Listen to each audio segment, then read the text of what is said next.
Pandey coaching के पाठशाला में पुनः आज आपका स्वागत है।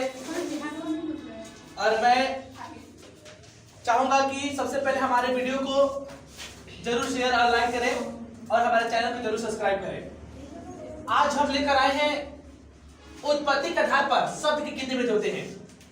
उत्पत्ति के आधार पर शब्द के कितने भेद होते हैं। तो हम देख रहे हैं कि उत्पत्ति के आधार पर शब्द के मुख्यतः 5 भेद होते हैं। उत्पत्ति के आधार पर शब्द के मुख्यतः 5 भेद होते हैं।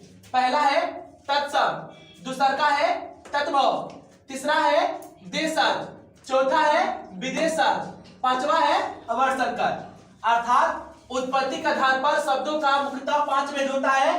पहला तत्शब्द, दूसरा तद्भव, तीसरा देशज, चौथा विदेशज, पांचवा अवर्संकर। सबसे पहले पहला देखेंगे तत्शब्द। कह रहा है कि संस्कृत के वे मूल शब्द जो ज्यों के त्यों हिंदी में प्रयुक्त होते हैं उन्हें तत्शब्द कहते हैं। अर्थात संस्कृत का वो मूल शब्द जो हिंदी में क्या होता है जैसे कि तैसे क्या होता है प्रयुक्त होता है। अर्थात संस्कृत में भी वही लिखा जाता है और हिंदी में भी क्या होता है वही लिखा जाता है। अर्थात किसी प्रकार से ना संस्कृत के बदलाव में होता है और ना ही हिंदी में उसका बदलाव होता है। अर्थात संस्कृत के मूल शब्द को जो हिंदी में प्रयोग किया जाता है उसे क्या कहते हैं, हम तत्शब्द शब्द कहते हैं। या ये भी कह सकते हैं कि हिंदी में प्रयुक्त होने वाले संस्कृत के मूल शब्द को क्या कहते हैं, तत्शब्द कहते हैं। अर्थात हिंदी में जिस संस्कृत शब्द को प्रयोग किया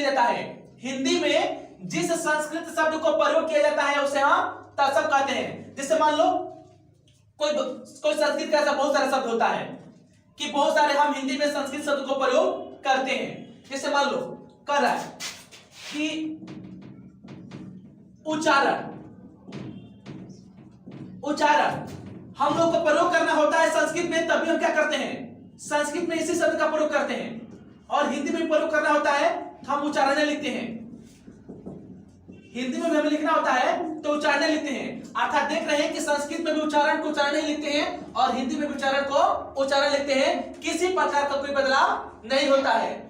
तो अर्थात हम कह सकते हैं कि संस्कृत का वो मूल शब्द जो हिंदी में भी वैसे ही प्रयुक्त होता है उसे हम क्या कहते हैं, उसे हम तत्शब्द शब्द कहते हैं। कहता है जैसे फिर अंकुर शब्द है, ये हिंदी में जैसे संस्कृत रहेगा और वैसे ही क्या करेंगे अंकुर को वैसे ही लिखते हैं हिंदी में भी। अर्थात किसी प्रकार का कोई बदलाव नहीं होगा। आहार भी शब्द है, ये संस्कृत और हिंदी क्या होता है दोनों में एक जैसा लिखा जाता है। अर्थात हम कह सकते हैं कि इसमें किसी प्रकार का कोई परिवर्तन नहीं होता है। तो इससे स्पष्ट होता है। ऋतु है, ऋतु ये संस्कृत में भी ऐसे ही लिखा जाता है। ऋतु संस्कृत में भी ऐसे ही लिखा जाता है और हिंदी में भी क्या होता है ऐसे ही लिखा जाता है। अर्थात किसी प्रकार का कोई परिवर्तन नहीं होता है। तो हम कह सकते हैं कि संस्कृत के वे